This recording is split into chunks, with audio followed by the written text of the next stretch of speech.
Hola querido, en este estudio veremos a la familia desde el punto de vista bíblico. Para eso tenemos que remontarnos a la semana de la creación. Mira, hay dos instituciones establecidas por Dios en la creación. La primera es el matrimonio, la segunda es el sábado. Interesante es saber que cuando Adán y Eva salieron del Edén por causa del pecado, llevaron consigo estas dos instituciones, el sábado y la familia. Para empezar, leamos Génesis capítulo 2, versículos 18 y después del 21 al 25. Después dijo Jehová Dios: no es bueno que el hombre esté solo, le haré ayuda idónea para él. Entonces Jehová Dios hizo caer un sueño profundo sobre Adán, y mientras éste dormía, tomó una de sus costillas y cerró la carne en su lugar. De la costilla que Jehová Dios tomó del hombre, hizo una mujer y la trajo al hombre. Dijo entonces Adán: esta sí que es hueso de mis huesos y carne de mi carne. Será llamada mujer, porque del hombre fue tomada. Por tanto dejará el hombre a su padre y a su madre, se unirá a su mujer y serán una sola carne.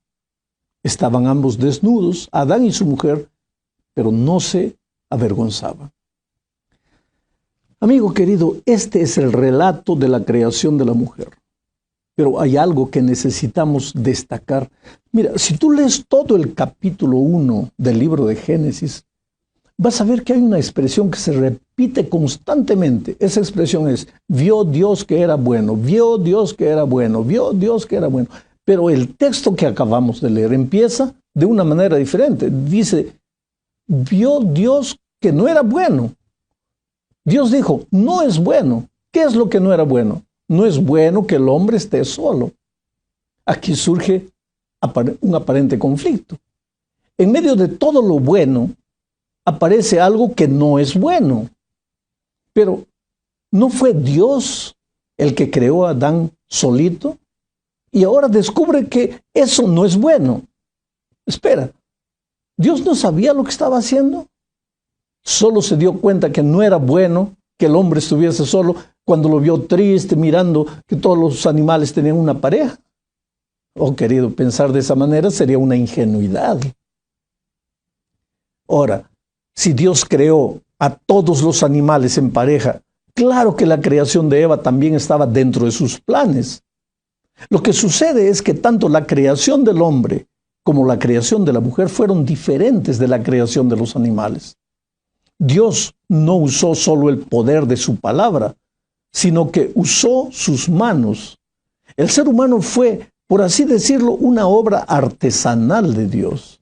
En el caso de Adán se manchó las manos con barro, y en el caso de Eva se manchó las manos con sangre.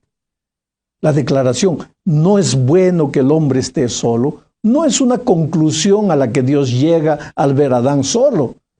Es la descripción de una situación para resaltar el valor del matrimonio.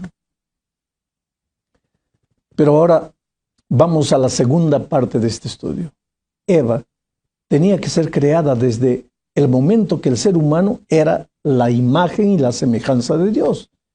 ¿Qué quiere decir eso? En Dios podemos ver la unidad de las tres personas divinas. Es decir, constatamos que las personas del Padre, del Hijo y del Espíritu Santo son un solo Dios, sin desfigurar las características propias de cada persona.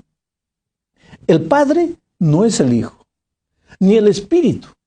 Del mismo modo que el Hijo y el Espíritu no son el Padre, y sin embargo son uno solo. Los tres son el mismo Dios, pero no son la misma persona. Bueno, en el caso del ser humano debería suceder lo mismo. Adán y Eva eran dos personas diferentes, pero desde el plan divino deberían vivir como si fuesen un solo ser, con sus propias características, con su individualidad, claro, pero no separados, no en lados opuestos. No se puede hablar del ser humano pleno, completo, sin hablar del hombre y de la mujer juntos. Este es uno de los aspectos en que el ser humano fue hecho a la imagen del propio Dios. Y si es así, ¿No se debería buscar en la unidad de la divinidad la comprensión profunda de la unidad entre el hombre y la mujer? Adán y Eva eran distintos, pero al mismo tiempo complementarios. No es bueno que el hombre esté solo. Voy a hacerle una ayudadora, dijo Dios. ¿Qué significa ayudadora? Muchos podrían creer que ayudadora significa asistente, o sea, el hombre es el principal y la mujer solo ayuda, es su asistente. Pero eso no es verdad. Eso le quitaría valor a la mujer y le daría un valor exagerado al hombre. Dios no los habría criado iguales entonces. Bueno, para entender mejor el concepto bíblico de la palabra ayudador o ayudadora, necesitamos leer otro versículo donde se encuentra la palabra ayudador. Es el Salmo 46, versículo 5. Dice así: Bienaventurado aquel cuyo ayudador es el Dios de Jacob, cuya esperanza está en Jehová su Dios. La palabra ayudador, refiriéndose a Dios en hebreo, aquí en este versículo, es la palabra ezer, que es la misma palabra en el caso de Eva, cuando se dice que fue ayudadora. Y ezer no significa asistente. Dios no podría ser asistente del ser humano. Ezer, la palabra hebrea, significa literalmente el que viene a rescatar a alguien del peligro en que se encuentra. Pero sigamos adelante. Al despertar a Adán del sueño y ver a la mujer recién creada, él compone una bella poesía. En el hebreo, lo que Adán dijo, lo dijo en verso. Esta sí que es carne de mi carne y hueso de mis huesos. Era un verso. Nota que el hombre frente a la mujer la reconoce como igual en cuanto al hecho de ser humano, su rango, su nivel. Hueso de mi hueso, carne de mi carne. En Eva, Adán reconoce su propia humanidad, pero al mismo tiempo se sorprende y reconoce algo novedoso en ella, que la diferencia de él. Así comienzan entonces características propias de cada uno de ellos, que teniendo un origen común, se desarrollarán de un modo específico y diferente, particular. Cada uno con sus características, pero los dos uno solo. Solo que ese desarrollo de cada uno será posible mientras hagan o sean una sola carne. Es decir, cuando reconociendo su propio origen, su propia identidad individual, aprendan a vivir en unidad. Unidad que hace posible, paradójicamente, que ambos sean distintos, al mismo tiempo unidos.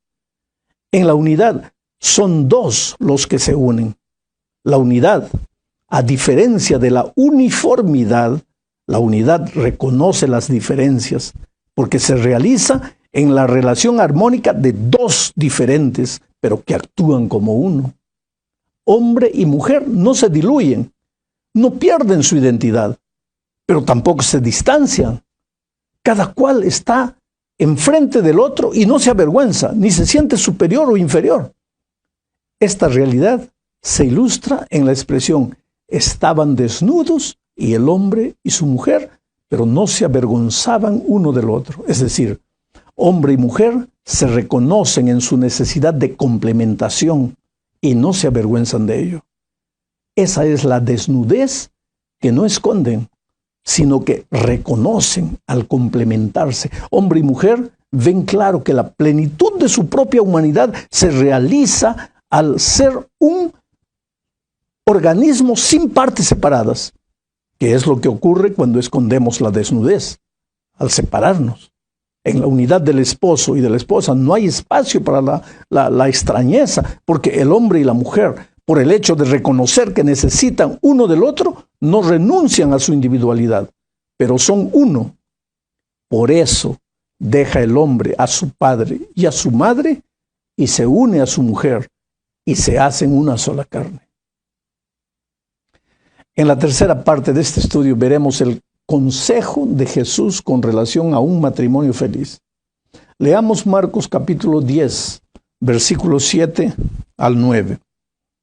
Por esto dejará el hombre a su padre y a su madre, y se unirá a su mujer, y los dos serán una sola carne. Así que no son ya más dos, sino uno.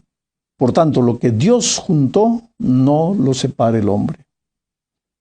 Hay dos pensamientos interesantes en este texto. El primero es el de la unidad, de la particularidad del matrimonio.